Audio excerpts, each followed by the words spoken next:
जय हिंद साथियों।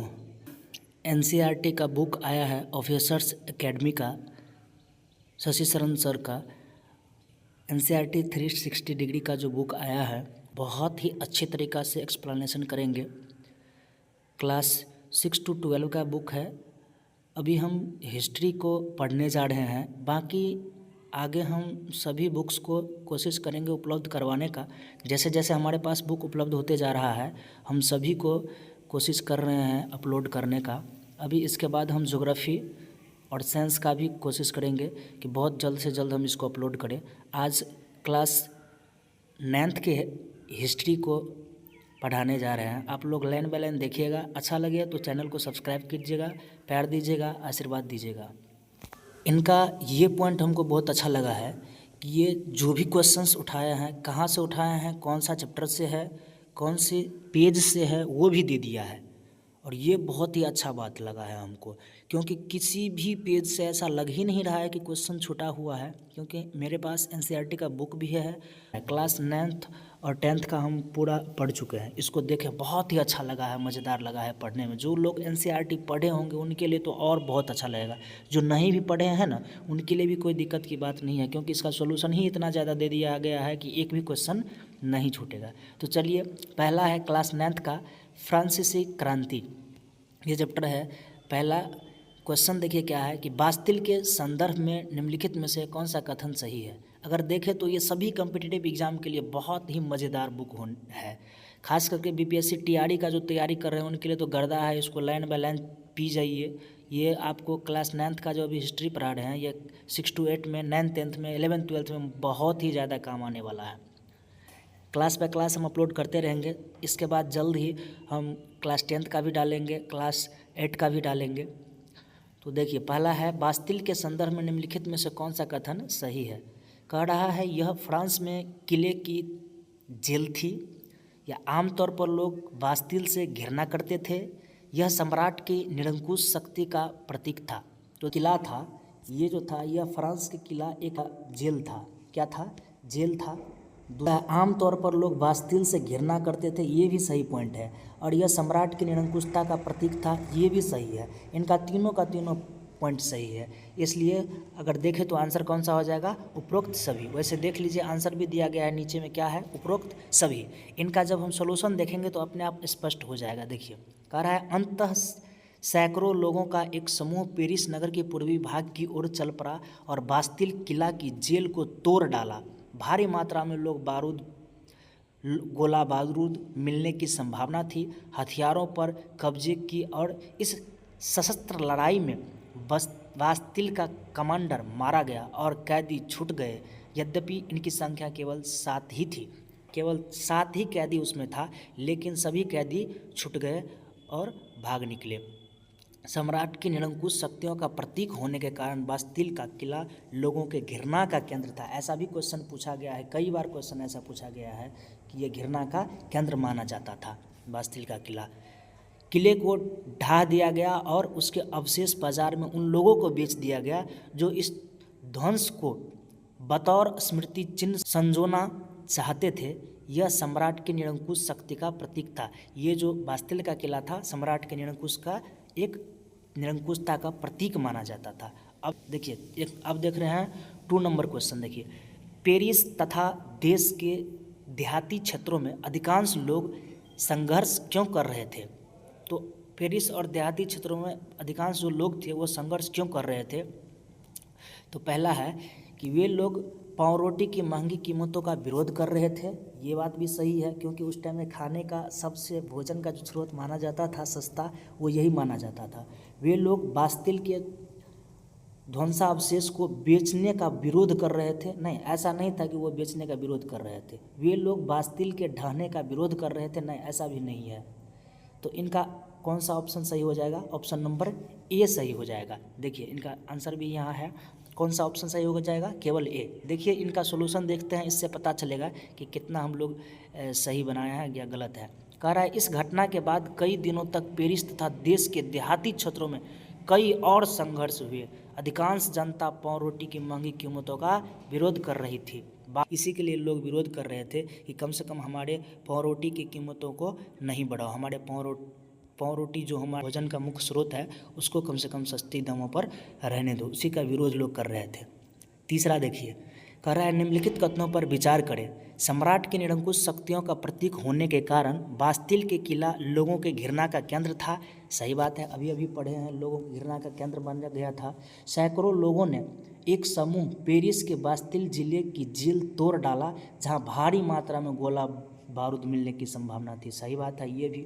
उपर्युक्त कूट का प्रयोग कर सही कथन का चयन करें। तो क्या होगा, एक भी सही है, दो भी सही है, तो एक और दो दोनों। इसका कौन सा आंसर हो जाएगा, ऑप्शन नंबर सी आंसर हो जाएगा। देखिए ऑप्शन नंबर सी दिया भी गया है, इसका डिटेल भी देख लीजिए। कह रहा है सैकड़ों लोगों का एक समूह पेरिस नगर के पूर्वी भाग की ओर चल पड़ा और बास्तिल किले की जेल को तोड़ डाला, जहां भारी मात्रा में गोला बारूद मिलने की संभावना थी, और मिला भी।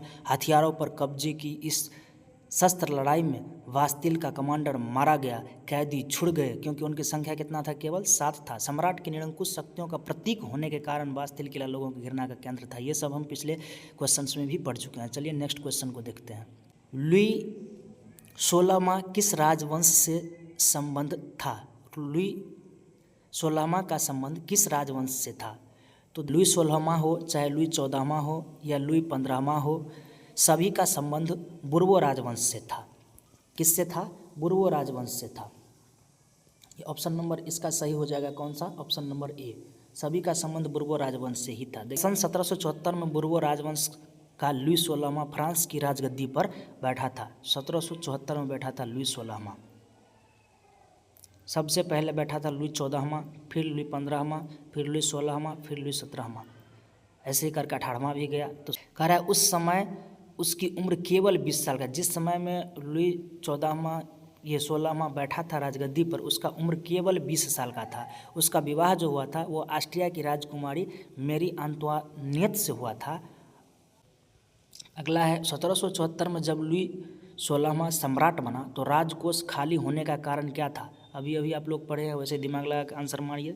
फ्रांस में लंबे समय तक युद्ध चला था, ये भी कारण था कि लंबे समय तक फ्रांस में युद्ध चलने के कारण भी इसके ऊपर बोझ था। सरकार वर्साई के महल और राजमहल की शान शौकत बनाए रखने के लिए फिजूल खर्ची करती थी। चलिए इसको ड्रॉप करके रखते हैं। बास्तिल ढहने के बाद जनता ने राजकोष लूट लिया। अगला है युद्ध के कारण 10 अरब लिब्रे का बोझ और उसके ऊपर पड़ गया, तो चौथा भी है सही। अब 2 और 3 में कन्फ्यूजन है। देखिए 1 और 3 तो कोई भी मार लीजिएगा जो सोल्यूशन देखे हैं। 2 और 3 देखते हैं। देखिए 2 और 3 में कौन सा नहीं होगा, तो 2 और 3 में सरकार वर्साई के महल और राजमहल के शान शौकत पर बनाए रखने के लिए रियलिटी है कि शान शौकत बनाए रखने के लिए बहुत खर्च करता था। 2 भी सही है, तो 1 सही है, 2 सही है और 4 सही है। बास्तिल ढहने के बाद जनता ने राजकोष लूट लिया, ऐसा कुछ भी नहीं हुआ। राजकोष क्या लूटता? बास्तिल का किला ढहा तो वहाँ तो था वो बम गोला बारूद था, कैदी था, जेल था, उसमें से क्या लूटता? लोगों के काम का कोई चीज़ ही नहीं था। तो 1, 2 और 4 सही है, 3 गलत है। देखिए इसका आंसर क्या दिया गया है, वो 1, 2 और 4, ऑप्शन नंबर डी। चलिए नेक्स्ट क्वेश्चन को देखते हैं। इसी में इसका सॉल्यूशन भी देखना चाहिएगा तो देख लीजिए, बहुत ही लंबा है, इसको पढ़ लीजिएगा एक बार। नेक्स्ट क्वेश्चन को देखते हैं, चूँकि वीडियो बहुत बड़ा हो जाएगा। देखिए कह रहा है निम्नलिखित में से सूची 1 और सूची 2 से मिलान करें। 3 वर्गों में विभाजित था उस समय में स्टेट। चर्च द्वारा वसूला जाने वाला कर था, या चर्च में विशेष कार्य करने वाले समूह था, या फ्रांस में सामाजिक वर्ग का विभाजन था। तो 1 का तो 3 से होगा। स्टेट जो था वह समाज में बटा हुआ था 3 वर्गों में बटा हुआ था। पहला का हो गया। तीसरा पादरी वर्ग जो था चर्च में विशेष कार्य करने वालों का समूह था, पादरी। तो 2, 1 का हो जाएगा 3 और बी रह गया तो बी को मिला देंगे किससे? 1 से। टाइल जो था वह चर्च द्वारा वसूला जाने वाला कर था। टाइल जो था सीधे राज्य को अदा किया जाने वाला कर था। तो इसका कौन हो जाएगा? ये डी का 4। तो डी का 4 किस में है? ए और सी दोनों में है, तो डी का 4।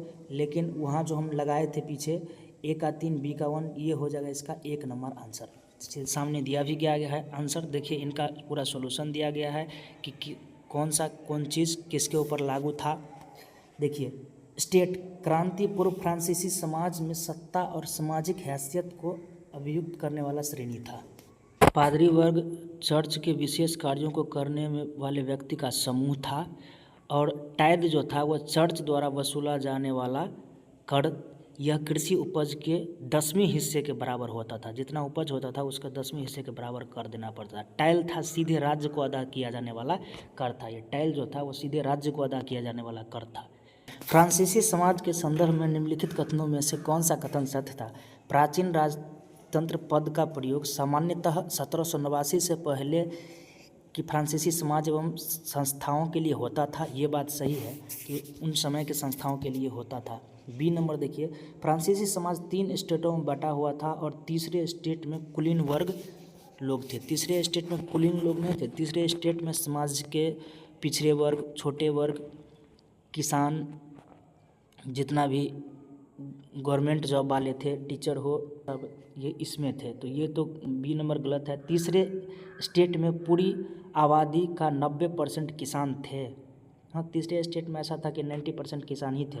प्रथम 2 स्टेट कुलीन वर्ग और पादरी वर्ग के लोगों को कुछ विशेष अधिकार प्राप्त था। प्रथम 2 स्टेट में जो था उनको एक विशेष अधिकार प्राप्त था। ये बात सही है। तो इसका आंसर जो देखेंगे ऑप्शन बी हो जाएगा, क्योंकि हमको यहाँ कह रहा था कि असत्य छांटने के लिए। तो जो गलत पॉइंट था वो कौन सा था? फ्रांसीसी समाज के 3 स्टेटों में बटा हुआ था और तीसरे स्टेट में कुलीन वर्ग थे। तीसरे स्टेट में कुलीन वर्ग नहीं थे। स्टेट का सारा सॉल्यूशन यहाँ दिया गया है। इसको पेज बाय पेज हमने ये इनको अंडरलाइन भी किया है।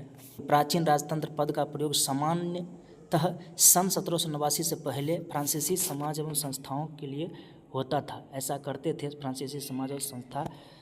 अगला है, पूरी आबादी का लगभग 90% किसान थे। सही बात है। और लगभग 60% ज़मीन पर कुलीन और चर्च तीसरे स्टेट के अमीर जो भी था तीसरे स्टेट में, उनके पास आबादी तो 90% था इसका, लेकिन भूमि उसके पास केवल 40% ही था। वही कुलीन और पादरी वर्ग जो लोग थे उनका आबादी केवल 10% था। 90% के अलावा 10% ही बचा। उसके पास 10% आबादी था, लेकिन भूमि जो था उसके पास वो 60% भूमि था। बताइए कितना वो लोग क्रूर था। आबादी था 10% लेकिन भूमि रखा था 60%। वही तीसरे वर्ग जो थे जिसमें कमज़ोर वर्ग थे, दबे कुचले लोग थे, उसका जनसंख्या था 90% लेकिन भूमि उसको केवल दिया था 40% ही। अगला क्वेश्चन देखिए, निम्नलिखित में से तृतीय स्टेट में कौन सा वर्ग शामिल नहीं है? कौन सा वर्ग तृतीय स्टेट में शामिल नहीं है? तो कह रहा है किसान, अदालती कर्मचारी, बड़े व्यापारी, कुलीन वर्ग। तो देखिए तीसरे स्टेट में शामिल नहीं है कुलीन वर्ग। डी नंबर देखिए। इसका वैसे हम ये फिगर भी एक दिखा देते हैं कौन से स्टेट में कौन वर्ग आते हैं। इसका सोल्यूशन भी देख लीजिए। कह रहा है पूरी आबादी के लगभग 90% किसान थे, लेकिन ज़मीन मालिक किसान की संख्या बहुत कम थी। लगभग 60% ज़मीन पर कुलीन और चर्च तीसरे स्टेट के अमीरों का अधिकार था। प्रथम 2 स्टेट कुलीन वर्ग और पादरी वर्ग के लोग को कुछ विशेष अधिकार जन्मजात भी प्राप्त था। नेक्स्ट क्वेश्चन देखिए आप, 9 नंबर देखते हैं। ये देखिए स्टेट कितने भागों में कैसे कैसे विभाजित था। देखिए प्रथम स्टेट में कौन आते थे? तो पादरी वर्ग आते थे। द्वितीय स्टेट में कुलीन वर्ग आते थे। स्टेट में बड़े व्यापारी, अदालती कर्मचारी, वकील, किसान, जितना भी था तृतीय स्टेट में सब आता था। जितना भी था ये तृतीय स्टेट में आता था। ये था तृतीय स्टेट वाला। सभी तृतीय स्टेट में आते थे। बड़े व्यापारी हो, छोटे व्यापारी, किसान, भूमि मजदूर, किसान, टीचर, वकील, जो भी था सभी आते थे तृतीय स्टेट में। चलिए नेक्स्ट क्वेश्चन देखते हैं 9 नंबर। नेक्स्ट क्वेश्चन 9 नंबर देखते हैं। 18वीं सदी में फ्रांस में किसानों से कौन सा कार्य नहीं करवाए जाते थे?